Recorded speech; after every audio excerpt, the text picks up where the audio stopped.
জুলাই সনদ যেটা আমরা সমস্ত রাজনৈতিক দলগুলো স্বাক্ষর করেছি, সেই জুলাই সনদ যারা আমি আবার রিপিট করছি, যেগুলো আমরা স্বাক্ষর করেছি সেটার অক্ষরে অক্ষরে পালন করা হবে। আমরা দীর্ঘ 15 বছর যখন একসাথে আন্দোলন করেছি এই সব দলগুলোকে নিয়ে, আমরা কেউ কারাগারে গেছি, কেউ আমরা মামলার মধ্যে পড়েছি, কেউ গুম হয়েছে, খুন হয়েছে, এরকম অনেকেই আছে। আজকে সেই জন্যই একটা আবেগ ঘন পরিবেশ সৃষ্টি হয়েছিল।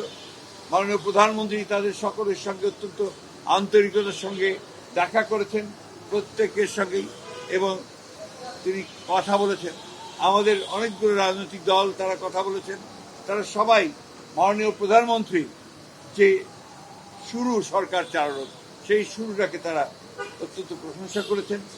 এবং এই যে মাননীয় প্রধানমন্ত্রী দেশে ফিরে আসার পরে সমস্ত দলগুলোকে ঐক্যবদ্ধ করে তিনি যে নির্বাচনের যে সংগ্রাম, নির্বাচন যে পরিচালনা, সেই নির্বাচনের মধ্য দিয়ে একটা 2/3 মেজরিটি নিয়ে এসেছেন, সেই জন্য তিনি তাদেরকে এই রাজনৈতিক দলগুলো তিনি আন্তরিকভাবে ধন্যবাদ জানিয়েছেন, শুভেচ্ছা জানিয়েছেন, এবং তিনি তাদের যে অবদান সেটা দেশ চিরকাল মনে রাখবে সে কথা তিনি বলেছেন।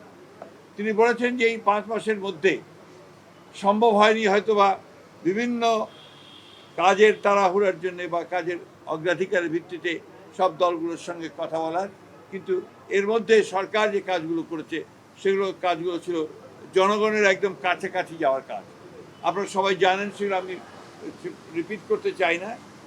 যেমন 10,000 টাকার কৃষি ঋণ প্রথম ক্যাবিনেট মিটিংয়ে সুদসহ মৌকুফ করা হয়েছে। ফ্যামিলি কার্ড কমিট করেছিলেন, সেই ফ্যামিলি কার্ড দেওয়া শুরু হয়েছে। কৃষক কার্ড দেওয়ার কমিট করেছিলেন, কৃষক কার্ড দেওয়া শুরু হয়েছে।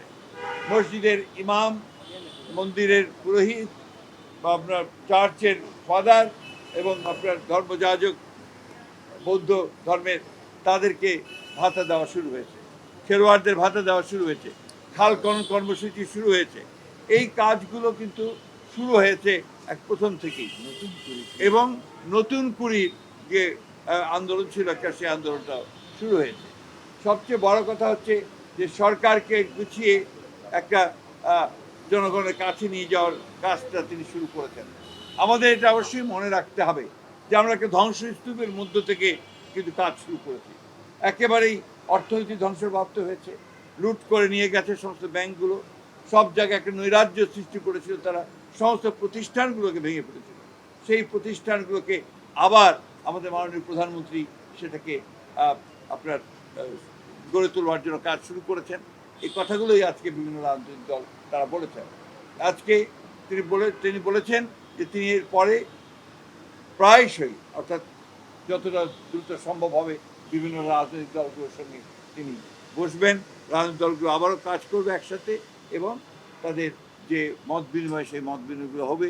সবচেয়ে বড় জিনিস যেটা তিনি বলেছেন যে 31 দফা কর্মসূচি যেটা আমরা একসাথে দিয়েছিলাম, সেই 31 দফা কর্মসূচি বাস্তবায়িত হবে।